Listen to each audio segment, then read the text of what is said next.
Assalamu alaikum warahmatullahi wabarakatuh. Dear students, welcome to online classes of Alam International and Aman Upper Primary School. This is class 8 subject English and I am your English teacher Malka Ismail. Students, today we are going to start the poem of Honeydew book English, which is our English book Macavity the Mystery Cat. इस poem में Macavity को एक mystery cat से compare किया गया है। Mystery cat उसको क्यों कहा गया है? क्योंकि वो एक बहुत ही मिस्टीरियस कैट होता है। क्या एक्चुअल में ये एक कैट होती है? जिस तरह से पोएम इसको रिप्रेजेंट किया गया है तो आपको लास्ट में जाकर पता चलेगा कि ये कौन हो सकता है। Do you have a pet cat? क्या आपके पास एक पेट कैट है? Have you ever noticed anything mysterious about it? क्या आपने कभी भी कुछ ऐसा नोटिस किया है जो उसके बारे में बहुत ही मिस्टीरियस हो, रहस्यमय हो? It is not easy to say whether every cat is a mystery. ये कहना ऐसा नहीं कह सकते हैं कि हर कैट एक मिस्ट्री कैट होती है, बट मैकेविटी इज़ वन। लेकिन मैकेविटी एक मिस्ट्री कैट है for sure. What is it that makes him a perfect mystery cat? ऐसा क्या है जो उसको एक परफेक्ट मिस्ट्री कैट बनाता है? Read the poem and find out. जब आप इस पोएम को रीड करेंगे और अच्छे से समझ जाएंगे तो आपको पता चल जाएगा कि मैकेविटी को एक मिस्ट्री कैट क्यों कहा गया है। Let's read. Macavity is a mystery cat. He is called the hidden paw. Macavity कौन है? एक मिस्ट्री कैट है। He is called the hidden paw, और वो एक हिडन पॉ कहलाती है। हिडन पॉ मीन्स क्या होता है? जो कैट के पॉ होते हैं, पंजे होता है, दैट इज़ कॉल्ड पॉ। तो मैकेविटी को एक हिडन पॉ कहा गया है। For he is the master criminal who can defy the law.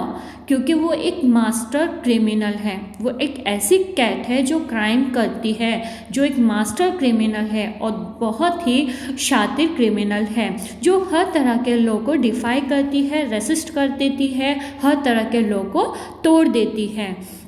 He is the bafflement of Scotland Yard, the flying squad's despair. और वो क्या है? वो एक बैफलमेंट है। बैफलमेंट मीन्स हैरान करने वाली है, हैरान करने वाला है।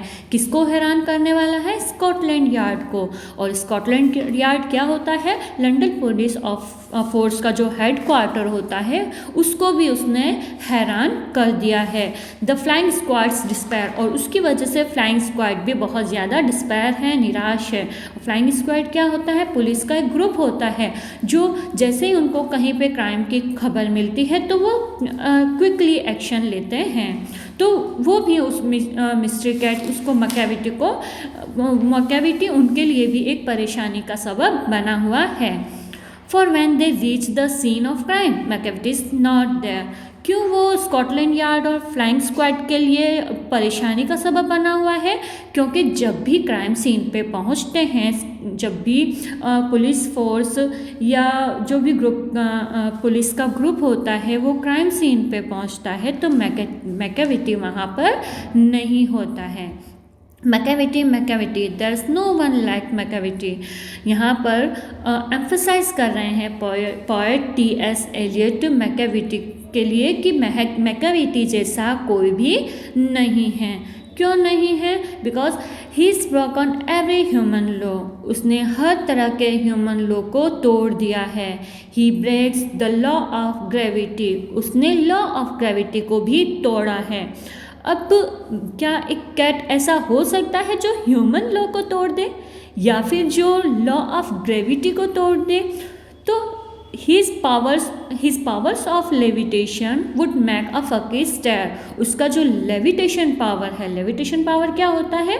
Floating in the air without support, बिना सपोर्ट के हवा में छलांग मारना कहलाता है लेविटेशन पावर। उसके लेविटेशन पावर को देखकर फकीर भी स्टेयर करते हैं, उसको घूरते हैं। इतना फास्ट वो इधर से उधर चला जाता है। And when you reach the scene of crime Macavity is not there. और जब आप क्राइम सीन पे पहुंचेंगे तो मैकेविटी वहाँ पर आपको नहीं मिलेगा। You may seek him in the basement, you may look up in the air, आप उसको बेसमेंट में भी देख सकते हैं, तहखानों में ढूंढ सकते हैं। You may look up in the air, आप उसको एयर में भी देख सकते हैं। But I tell you once and once again Macavity is not there, लेकिन मैं फिर से तुम्हें बता देता हूँ, पॉइंट कहते हैं कि मैं फिर भी तुम्हें बता देता हूँ, चाहे आप उसको बेसमेंट्स में तलाश करें या फिर आप उसको एयर में देखें, आपको मैकेविटी कहीं भी नज़र नहीं आएगा। Macavity is a ginger cat, he is very tall and thin. Macavity एक जिंजर कैट है, एक दुबला पतला कैट है और जो बहुत ही टॉल है एंड थिन है। You would know him if you saw him, अगर तुम उसको देखोगे तो तुम उसको पहचान जाओगे। For his eyes are sunken in, और उसका जो अपीयरेंस है वो पॉइंट क्या बता रहे हैं कि अगर तुम उसे देखोगे तुम उसको पहचान जाओगे, उसकी आइज जो हैं वो अंदर की तरफ धसी हुई हैं। यहाँ पर आप इसकी आइज को देखो, अंदर की तरफ धसी हुई हैं। His brows is deeply lined with thought, उसकी जो ब्रोज है, आईब्रोज है, वो डीपली लाइंड अप है, यानी कि ऐसा लग रहा है जैसे वो एक गहरी सोच में डूबा हुआ है। हिज हेड इज हाईली डोम, और उसका जो हेड है वो कैसा है, डोम शेप का है, एक गुंबद के आकार का है। ये पॉइंट टी.एस. एलियट ने मैकेविटी का अपीयरेंस बताया है कि अगर आप उसको देखोगे तो आप उसको पहचान जाओगे। His coat is dusty from neglect, his whiskers are uncombed, उसका जो कोट है वो बहुत डस्टी है जिसको हम नेग्लेक्ट नहीं कर सकते हैं। हिज विस्कर्स आर अनकॉम्ड, और उसकी मूछें जो हैं वो बिखरी हुई हैं, अनकॉम्ड हैं। He sways his head from side to side, वह अपना head side to side move करता है। With movements like a snake, जिस तरह से एक स्नेक अपने हेड को साइड टू साइड मूव करता है, उसी तरह से ये मैकेविटी भी अपने हेड को साइड टू साइड मूव करता है। And when you think he is half asleep, he is always wide awake, और जब आप उसको देखते हो और आपको ऐसा लगता है कि वो सो रहा है, बट एक्चुअल में वह जाग रहा होता है। Macavity, there's no one like Macavity. For he is a fiend in feline shape, a monster of depravity. अब फिर पॉइंट टी.एस. एलियट एम्फसाइज करते हुए बता रहे हैं कि मैकेविटी जैसा कोई भी नहीं है, क्योंकि वो क्या है, फिएंड मीन्स क्या होता है, डेविल, शैतान। फिलाइन का मीनिंग होता है रिलेटेड टू केट, तो वो जो कैट की शक्ल में एक डेविल है, अ मॉन्स्टर, एक मॉन्स्टर है, एक राक्षस है, of depravity. Monster of depravity means क्या होता है, ऐसा राक्षस जिसमें मॉरल वैल्यूज होती नहीं। वैसे तो जो मॉन्स्टर होते हैं उनमें मॉरल वैल्यूज नहीं होती है। Depravity means who doesn't have moral values. You may meet him in a by street, आप उसको स्ट्रीट में मिल सकते हैं, आप उसको स्ट्रीट के पास मिल सकते हैं। You may see him in the square, और आप उसको स्क्वायर में, आप उसको चौक में भी देख सकते हैं। But when a crimes discover then Macavity is not there, लेकिन जब भी कोई क्राइम डिस्कवर होता है तो मैकेविटी वहाँ पर नहीं मिलता है। तो स्टूडेंट्स, आपको क्या लगता है, क्या मैकेविटी एक कैट है जिस तरह का अपीयरेंस बताया है पॉइंट ने मैकेविटी का, क्या कैट का इस तरह से अपीयरेंस हो सकता है? उसके कोट के बारे में बताया, क्या कैट कोट पहनती है?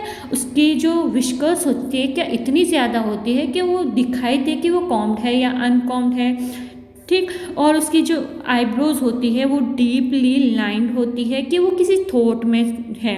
और क्या मैकेविटी ह्यूमन लॉ को तोड़ सकता है? नहीं। क्या कैट ह्यूमन लॉ को तोड़ सकता है? दैट मीन्स ये मैकेविटी जो है वो एक क्रिमिनल है, एक मास्टर क्रिमिनल हो सकता है, एक थीफ हो सकता है जो ह्यूमन लॉ को तोड़ देता है। अगर ये कैट ही होती तो ये स्कॉटलैंड यार्ड और फ्लाइंग स्क्वाड के लिए डिस्पैच क्यों होती, उनको परेशान करने वाला क्यों होती?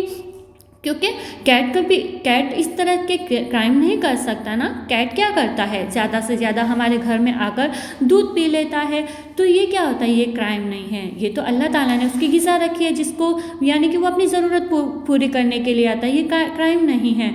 तो यहाँ पर मैकेविटी को रिप्रेजेंट किया गया है ताकि आप सोच सकें कि इस तरह का जो मैकेविटी की तरह जो मास्टर क्रिमिनल हो सकता है वो कौन हो सकता है। तो यह एक मास्टर क्रिमिनल है, एक एक थीफ है जो इस तरह का इस ह्यूमन लॉ को तोड़ सकता है, जो जहाँ पे भी क्राइम होता है तो वहाँ पर नहीं मिलता है, क्योंकि वो मास्टर क्रिमिनल है ना, वो वहाँ पर नहीं मिलता है, वहाँ से जल्दी भाग जाता है। Okay, now let's do glossary. Defy means disobey और रेसिस्ट ओपनली, जो ओपनली किस लॉ को डिसओबे कर देता है, रेसिस्ट कर देता है, तोड़ देता है। Scotland Yard, the head quarters of the London police force, London police force का जो हेड क्वार्टर होता है उसको स्कॉटलैंड यार्ड कहते हैं। Flying squad, a group of police और soldiers ready to move into action quickly action करने के लिए जो पुलिस या सोल्जर्स का ग्रुप होता है उसको हम फ्लाइंग स्क्वाड कहते हैं। Levitation, floating in the air without support, बिना सपोर्ट के हवा में उड़ना, हवा में तैरना। फ्यैंड, डेविल, फ्लाइंग ऑफ और relating to a cat. Depravity, moral corruption. Okay students, तो इंशाल्लाह हम नेक्स्ट वीडियो में वर्किंग विद द पोएम करेंगे। आपको इस पोएम को फिर से रीड करना है और इसके जो क्वेश्चन आंसर है आप उसको फाइंड आउट करने की कोशिश करें। नेक्स्ट वीडियो में हम इसके क्वेश्चन आंसर कर लेंगे इंशाल्लाह। अस्सलामु अलैकुम वरहमतुल्लाहि वबरकातुहू।